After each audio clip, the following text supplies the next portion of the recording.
Good morning India. ये जल्दी से अहम खबरों का रुख कर लेते हैं। पंजाब पुलिस ने मोहाली में खुफिया विंग मुख्यालय पर रॉकेट चालित ग्रेनेड दागने में इस्तेमाल किया गया लॉन्चर बरामद कर लिया है और इसके अलावा मामले में कई संदिग्धों को पकड़ा गया है और उससे पूछताछ लगातार की जा रही है। पुलिस को शक है कि धमाके में इस्तेमाल विस्फोटक में TNT हो सकता है। आगे दूसरी खबर, खालिस्तानी संगठन सिख फॉर जस्टिस ने मोहाली धमाके की जिम्मेदारी ली है। संगठन के चीफ गुरपतवंत सिंह पन्नू ने कहा है कि अभी मोहाली में हमला किया है, आगे हिमाचल में हमले करेंगे। पन्नू के ब्लास्ट की जिम्मेदारी लेने के बाद राज्य में अलर्ट जारी कर दिया गया है। मोहाली ब्लास्ट के बाद पंजाब पुलिस सतर्क हो गई है, अलर्ट मोड पर है। दूसरी तरफ दिल्ली पुलिस की स्पेशल सेल के सीनियर अधिकारियों की एक टीम भी मोहाली पहुंची है। दिल्ली पुलिस की स्पेशल सेल ये जानने और समझने की कोशिश कर रही है कि कैसे आरपीजी से इंटेलिजेंस की बिल्डिंग को टारगेट किया गया है। मोहाली में पुलिस के इंटेलिजेंस हेडक्वार्टर पर हुए धमाके में पाकिस्तान साजिश का भी एंगल सामने निकल कर आ रहा है। दिल्ली पुलिस की इंटेलिजेंस ब्यूरो ने खुलासा किया है कि पाकिस्तान के आईएसआई ने K2 डेस्क को एक्टिवेट कर दिया है। K2 का मतलब है Kashmir Khalistan desk. Pakistan agency ISI ने यह नया आतंकी संगठन भी बनाया है जिसका नाम लश्कर-ए-खालसा बताया जा रहा है। इस संगठन में जुड़े आतंकियों को अफगानिस्तान में ट्रेनिंग देने की बातें भी सामने आ रही है, नजर रहेगी।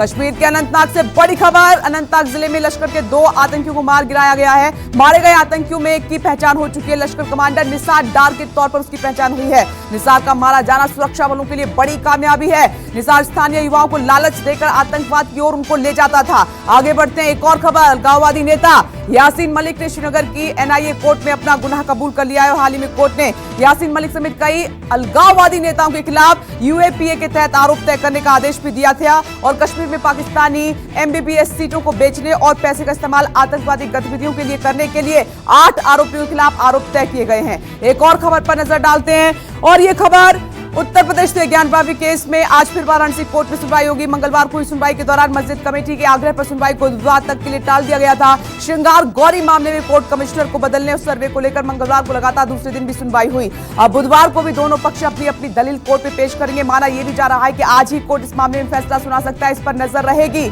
सुप्रीम कोर्ट में राजद्रोह कानून को लेकर आज भी सुनवाई होगी और इससे पहले मंगलवार को कोर्ट ने मामले की सुनवाई के दौरान केंद्र सरकार से कई तल्ख सवाल पूछे और कोर्ट ने सरकार से पेंडिंग और भविष्य के केस को लेकर एक हलफनामा भी दाखिल करने के लिए कहा है। अदालत ने यह कहा कि सरकार ये बताए कि जब तक वो दोबारा कानून पर विचार करेगी तब तक नागरिकों के अधिकार की सुरक्षा कैसे होगी। आगे ताजमहल के 22 कमरे खोलने की मांग वाली याचिका पर सुनवाई टल गई है। इलाहाबाद हाईकोर्ट की लखनऊ बेंच भी मामले में सुनवाई कर रही थी। याचिका में ताजमहल के बंद कमरों की वीडियोग्राफी कराने की मांग की गई थी। साथ ही कमेटी बनाकर बंद कमरों में देवी देवताओं से जुड़े साक्ष्य तलाशने जाने की बात भी की गई थी। SP नेता आजम खान की अंतरिम जमानत याचिका पर आज सुप्रीम कोर्ट में सुनवाई होगी। सुप्रीम कोर्ट ने जमीन हड़पने के एक मामले में आजम खान की जमानत अर्जी पर फैसला लेने में देरी पर असंतुष्ट जताया है। खान के वकील ने कोर्ट से कहा कि हाई कोर्ट ने जमानत अर्जी पर अपना फैसला सुरक्षित रख लिया है। पीठ ने यह भी कहा कि खान को 87 में से 86 मामलों में जमानत मिली है। दिल्ली में बीजेपी के नेता तेजिंदर सिंह बग्गा को पंजाब हरियाणा हाई कोर्ट से बड़ी राहत मिल गई है। हाई कोर्ट ने तेजिंदर बग्गा की गिरफ्तारी मामले की सुनवाई करते हुए 5 जुलाई तक गिरफ्तारी पर रोक लगा दी है। पंजाब सरकार ने कोर्ट से CCTV फुटेज को प्रिजर्व करने की मांग की है और इस पर हरियाणा सरकार ने पीपली थाने की CCTV फुटेज कोर्ट को सौंप भी दी है। आगे बढ़ते हैं, दिल्ली सरकार और केंद्र के बीच अधिकारों को लेकर आज सुप्रीम कोर्ट में अहम सुनवाई होगी। कोर्ट ने केंद्र और दिल्ली के बीच केवल प्रशासनिक सेवा नियंत्रण विवाद के फैसले के लिए 5 न्यायाधीशों की पीठ के पास ये मामला भेजा है। दिल्ली हाईकोर्ट आज मेडिकल रेप अपराध है या नहीं इस मामले पर फैसला सुनाएगा। न्यायमूर्ति राजीव श्रीधर और न्यायमूर्ति C हरिशंकर की पीठ ने इस साल फरवरी में आदेश सुरक्षित रख लिया था। मेडिकल रेप को अब तक अपराध नहीं माना गया है। ऐसे में आज आने वाले हाईकोर्ट के फैसले पर सबकी निगाहें टिकी हुई है, हमारी भी है। आज दिल्ली के 4 इलाकों में भी बुलडोजर चलेगा। MCD आज महचंद मार्ग के लोधी कॉलोनी में साईं बाबा मंदिर के पास और Jawaharlal Nehru station metro station के पास अतिक्रमण रोधी अभियान चलाएगा। इसके अलावा घिटौनी गांव, विष्णु गार्डन के चौखंडी इलाके और नजफगढ़ जोन में आकाश हॉस्पिटल से मधुप्यार बस टर्मिनल के बीच अतिक्रमण पर कार्यवाही की जाएगी। आगे बढ़ते हैं, दिल्ली में आज बीजेपी की संगठनात्मक बैठक होगी और ये बैठक आज शाम दिल्ली के तालकटोरा स्टेडियम में होने जा रही है। बैठक में राष्ट्रीय संगठन महामंत्री BL संतोष, दिल्ली के प्रभारी जय पांडा, दिल्ली बीजेपी अध्यक्ष आदेश गुप्ता समेत बीजेपी के कई बड़े नेता इसमें शामिल होंगे। BL संतोष, जय पांडा और आदेश गुप्ता संगठनात्मक बैठक को संबोधित भी करेंगे।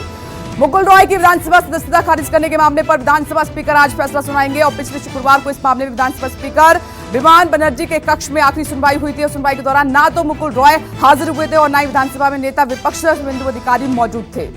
एमएनएस चीफ राज ठाकरे ने पत्र लिखकर सीधे मुख्यमंत्री उद्धव ठाकरे पर निशाना साधा है। राज ठाकरे ने पत्र लिखकर चेतावनी दी है कि उनकी सहनशीलता की हद ना देखें और उनके कार्यकर्ताओं की धरपकड़ बंद करें। पत्र में राज ने लिखा है कि राजनीति में कोई भी हमेशा के लिए सत्ता में नहीं रहता है, सत्ता आती है और सत्ता जाती भी है। आपके राष्ट्रीय संयोजक और दिल्ली के मुख्यमंत्री अरविंद केजरीवाल आज गुजरात दौरे पर जाएंगे। केजरीवाल आज राजकोट में अपनी रैली को संबोधित करेंगे। शुरुआत करेंगे। गुजरात में साल के अंत में होने वाले विधानसभा चुनाव हैं और जिस कारण सभी सियासी दलों ने अपने चुनाव प्रचार की कमान संभाल ली है, उसको शुरू कर दिया है।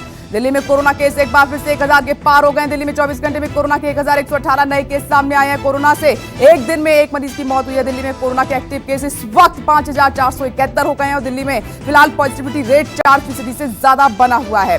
खबर असम से। असम दौरे पर गए केंद्रीय गृह मंत्री अमित शाह ने एक बड़ा ऐलान कर दिया है। शाह ने कहा कि केंद्र सरकार चरणबद्ध तरीके से पूरे राज्य से अफसपा हटाने को लेकर प्रतिबद्ध है। शाह ने यह भी कहा कि पीएम मोदी के शासनकाल में असम के 13 जिलों को अफसपा से मुक्त किया जा चुका है। अब तक बिहार लोक सेवा आयोग के यानी कि बीपीएससी परीक्षा पेपर लीक मामले में बिहार पुलिस की आर्थिक अपराध शाखा ने 4 आरोपियों को गिरफ्तार कर लिया। पुलिस ने बीडीओ जयवर्धन गुप्त, आरा के वीर कुमार सिंह, कॉलेज के उप केंद्र अधीक्षक योगेंद्र प्रसाद सिंह, सहायक केंद्र अधीक्षक कुमार साहे और परीक्षा उप नियंत्रक सुशील सिंह को भी गिरफ्तार कर लिया है। तो इस मामले में अब तक ये गिरफ्तारियां हो चुकी हैं।